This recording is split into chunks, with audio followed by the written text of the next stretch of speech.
Average అన్న movie అయితే వెంకటేష్ గారికి చాలా రోజులు వచ్చారు కాబట్టి ఆయన క్యారెక్టరైజేషన్ మాత్రం చాలా బాగుంటుంది సినిమాలో. ఒక బ్యాడ్ యాస్ అసాసిన్ అన్నట్టు, ఒక మంచి ఫియర్స్, ఒక చాలా జాన్ విక్ అన్నట్టు ఫస్ట్ హాఫ్లో వాళ్ళు చూపిస్తారు జాన్ విక్ అన్నట్టు. సెకండ్ హాఫ్ వచ్చేప్పటికి ఏంటంటే సెకండ్ హాఫ్ కూడా బాగుంటుంది, కానీ వీళ్ళను hero Tom and Jerry game అన్నట్టు ముందుకి వెనక్కి వెళ్తూ పైకి కిందకి వెళ్తున్నట్టు వెళ్తుంది. బట్ క్లైమాక్స్ వచ్చేప్పటికి ఏంటంటే మంచి యాక్షన్ సీన్ చూస్తాం అనుకునేసప్పటికి ఎమోషన్ యాడ్ చేయడం వల్ల ఆ యాక్షన్ ఫీల్ని వెనక్కి లాగేయడం వల్ల మూవీ కొంచెం డిసప్పాయింట్మెంట్ అయిపోయినట్టు అనిపిస్తుంది. సో ఎమోషన్ అనేది ఇక్కడ ఎమోషన్తో స్టార్ట్ అయిన మూవీ యాక్షన్ సైడ్కి వెళ్ళి మళ్ళీ ఎమోషన్ చూపించడం వల్ల వెనక్కి లాగేయడం జరిగింది. సో అదొక్కటి డిసాటిస్ఫాక్షన్ అనిపించింది నాకు. సో అండ్ ఇంకొకటి ఏంటంటే బ్యాక్గ్రౌండ్ మ్యూజిక్ బాగుంది, బట్ కుడ్ బి బెటర్ అనిపించింది నాకు.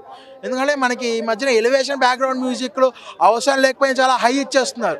సో ఏంటంటే ఇటువంటి యాక్షన్ సీన్స్కి ఎవరిబడి వీళ్ళు అంత హై ఎక్స్పెక్ట్ చేస్తారు.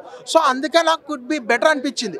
బ్యాక్గ్రౌండ్ మ్యూజిక్ బాగుంది and actors performance apart from Venkatesh, Nawazuddin వాళ్ళిద్దరూ పీక్ లెవెల్ పెర్ఫార్మెన్స్ చేశారు.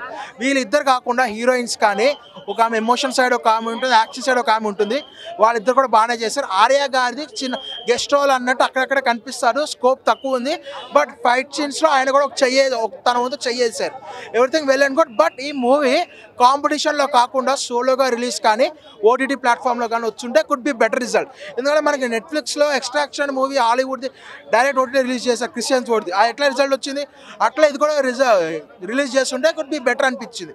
అంటే సంక్రాంతికి ఇప్పుడు హనుమాన్ వచ్చిన టాక్కి సైంధవ్ వస్తున్న టాక్కి మ్యాక్సిమం 2 చూసే వాళ్ళు 100 మంది 160 మంది 2 చూస్తాడు, మిగతా 40 మంది హనుమాన్కి ప్రిఫరెన్స్ ఇస్తారు.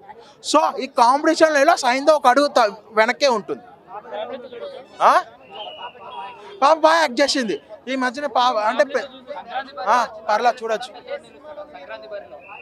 హనుమాన్ నిలుస్తాడు ఇద్దరికంటే.